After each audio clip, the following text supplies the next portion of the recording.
Sabi ni Yao. Siya nagtrabaho dati yung office mo. Hi, Sean!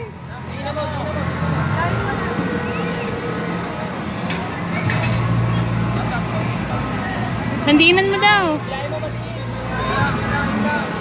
Masyado masikip na eh. Hindi na niya mahila eh. Pool!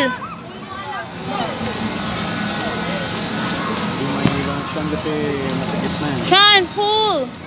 Naipit na sa paa niya. Pool! Hindi niya lang matahila. Anak mo ka ng Englisher. Pool! Ayan na, mga okay na yun.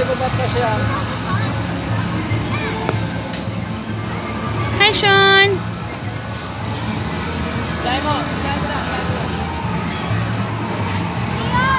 Focus na siya. Alam din ng bata yung pang ng pawis. Ginahin mo yan, baba. No? Paper bag yung nilagay niya sa likod. Pantuyo ng pawis.